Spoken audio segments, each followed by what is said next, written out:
Hello crafters and welcome back to the ScrapbookPal YouTube channel. This is Deepa from DeeZinesByD and today I am sharing a gorgeous autumn bouquet card with you.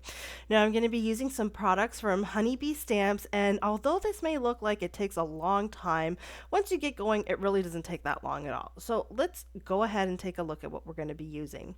So first of all, I've got these two sets here. This one is the Heartfelt Hello stamp set, and you can see you get a ton of gorgeous sentiments. And don't think that this set is just for autumn or Thanksgiving. There's a ton of autumn or fall sayings in here. You can see blessed, autumn blessings. I love fall most of all, but there's also some generic ones like a heartfelt hello to my cherished friend and things like that. So it's really a really versatile stamp set. And then we're also going to be using the Autumn Bouquet die set. So you get a bunch of sprigs of wildflowers, I would say, that you could really make go with the autumn theme. It is called Autumn Bouquet, but I'm willing to bet you could use this for many other occasions too. Now I'm going to stick with autumn theme today, but I'm sure, as I said, go ahead and experiment with this set. You could probably make a Christmas bouquet, you could probably make a spring bouquet. I'm pretty sure the possibilities are endless. So I've got a bunch of cardstocks that I've chosen. I've gone ahead and chosen the lightest tone of what I want to use. So I've got a light pink, I've got a light green, a light blue, and a light yellowish color because these are going to be the tones of my bouquet. Maybe not the blue so much, but I'm going to be adding green to it. So I just want like a blue undertone in my leafy stems. So for the first dies, or the die, oh no, there's two dies. Actually it's two dies, but it gets cut out in one go. So, even though there's multiple pieces here, because of things like that, it gets cut out pretty easily. I'm cutting out as I said, those big leafy bits in pink. I've got these straw pieces in the light yellow. I did some branches or stems there for the florals in the light bluish green. I've got a more of a limey green there for one of them. And this is like the little, I would say like it looks like cotton to me. So like they're the tops of that cotton stem there on the far right of that die cut, or sorry, the die set. I did forget in this this part here to show you that I cut out the stem for the cotton pieces and also the fluffy bits for those like spiky looking, more like daffodil looking sprigs as well. But you get the gist. So you cut them out in the lightest color. And the reason why I'm doing that is I'm going to add darker colors on top. So when I do this, then it means that I don't really have to add a lighter color because it's already there. I don't have to worry about covering up excess white if I did cut all of these out of white because I've already got the color there. So it just makes your ink blending experience a little easier. Now this is my trick. I've got my stamp wheel here and it has the sticky mat. So what I used to do is I used to kind of use a different method with the negative piece, which I will show you as well in case you don't have the stamp wheel or a sticky mat. You could, if you have larger pieces and you're doing something else, you could easily just take that sticky mat out of the stamp wheel and use it separately. And it kind of works like the waffle flower sticky mat, but this one, I mean, you get it with the stamp wheel, so you might as well go ahead and use it, right? You stick on your die cut pieces and they're not going to move, and that's what I like about them, especially for more finer and detailed die cuts like these.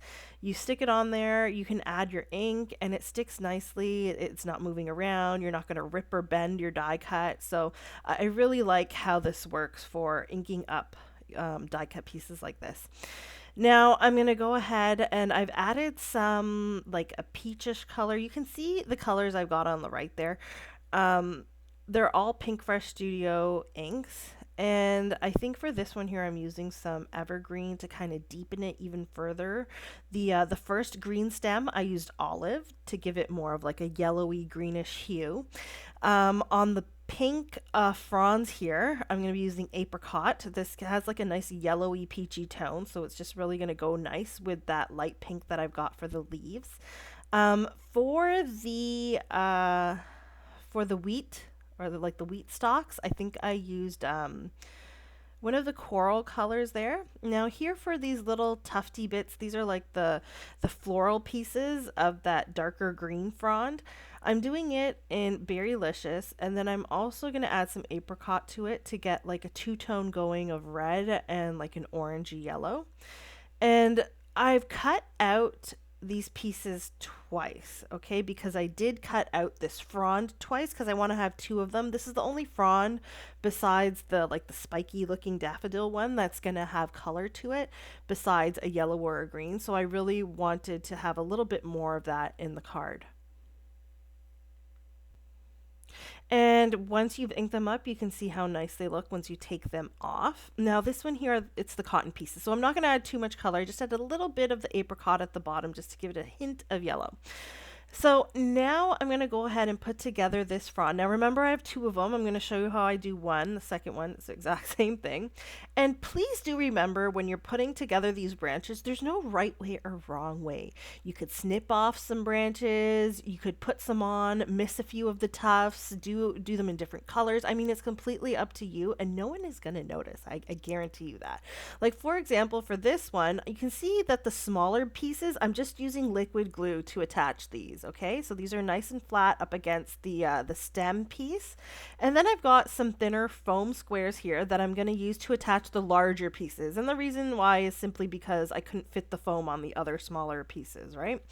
So I'm going to go ahead and do that, but you'll notice that there's one tuft of those smaller bits, like there's a grouping of 3 on the right side where I didn't add the tuft. And that's completely fine. And that was mainly because it was really small. And to add the ink to it, it was just getting a little bit too finicky. So I just left it and thought, no biggie. No one's going to notice. And you really don't notice. If I hadn't mentioned it, you probably wouldn't have noticed unless you're really detail oriented. But as I said, this is an artistic piece of work. It really is what you want to make it. So if you don't want to add that tuft, it's completely up to you. So now you can see I've added those two pieces. There's like two tufts of the cotton kind of attached together. That goes kind of there behind, like a little lower than the top stem.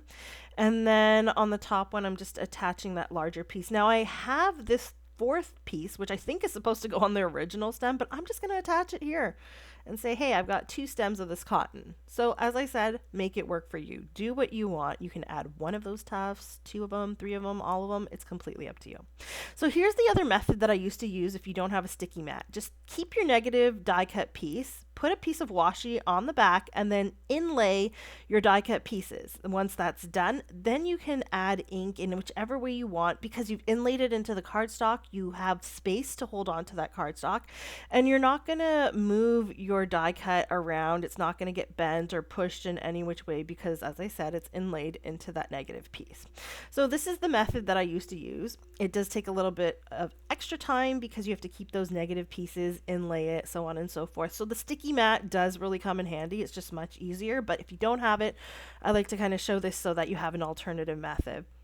So that's how I've gone ahead and put those together. I've added, I think, some apricot and a bit of, I think, some of the yellow tone to it just to give it more of an orangey tone here. I've added those with foam to give it some dimension, and these are all of my sprigs. So I'm just going to collect them all in this little dish. I like to have little dishes to collect all my die cut pieces and just make sure I'm not losing them as I go along making my card. I've got a piece of blue cardstock here. This is 5¼ inches by 4¼ inches. So now I'm going to place that piece of cardstock onto the stamp wheel. Again, that sticky mat's going to hold it right in place. I'm just kind of positioning those fronds to kind of see if they fit well with the sentiment. So now I think that I've got it in the right spot. I'm stamping it out with some Versamark ink, and I'm going to do some heat embossing here with some white embossing powder. So this is really going to stand out here on the card base since it is like a deeper blue color.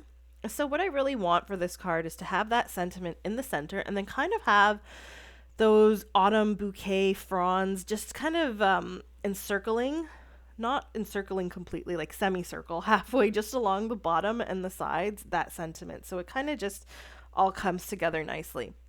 So what I'm going to do here, you've probably seen this trick many times.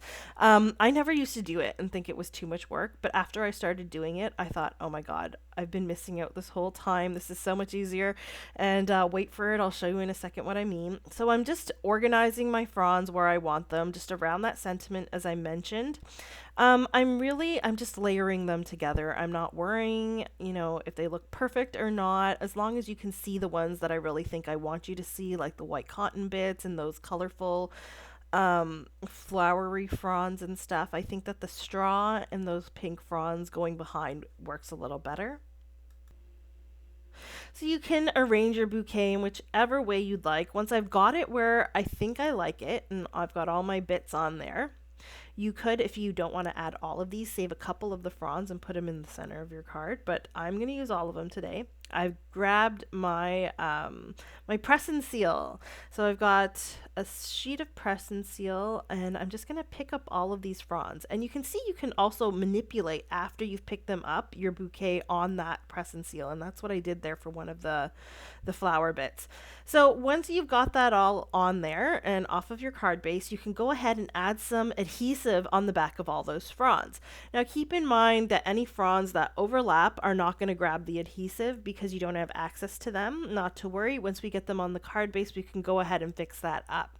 Now you could add glue, just plain liquid adhesive like I'm doing here, or you could add foam adhesive to add some dimension if you wanted. You could use a combination of both. I find that sometimes adding the foam on the upper parts of the fronds helps create like a nice lift as you go to the top of that frond, kind of like it would do in nature, or you could just not add adhesive to the top bits and just to the bottom. That also works.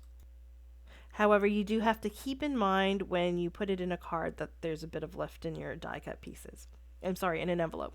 So here I've gone ahead and I've attached it to the card base. Now I don't really wait too long. I kind of just stick it down, hold it down a little, and then carefully remove the press and seal because I'm too impatient. And then I added a bit of glue to glue down a bit of the overlapping bits and cut off the extra overhanging bits at the bottom.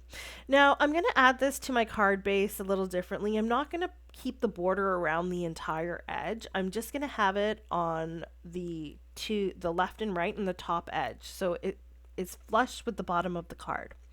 Okay, I've attached it there, and then just to add a little bit of shine and pizzazz and to give it just a bit more of a finished look, I like to add a strip of specialty cardstock, whether it's glitter, metallic. I just find that it finishes off the card nicely and gives it a nice classy look. So I've gone ahead and added a strip of gold glitter cardstock at the bottom there. Now I've got my Champagne Pinkfresh Studio glitter drops here, and I love these, especially this color. You can see I'm using a lot of them there. They just work well with anything because they're not really gold, they're champagne, so they kind of have a gold and a silver tone to it, so it could work with any background. And I find since we have a lot of yellow in the fronds here, and then I've also got that gold glitter cardstock piece at the bottom, it'll work well. So I've gone ahead and added those glitter drops, and that is my final card for you today. I hope you guys have been inspired to create something similar yourself. You can see there's a lot of dimension there. Everything that I've used is linked in the description below. Don't forget to check out these sets within the ScrapbookPal store. I hope that you've liked this video. Don't forget to like and subscribe and hit that notification bell to be notified of future videos, and I hope to see you guys again next time. Have a great day. Bye.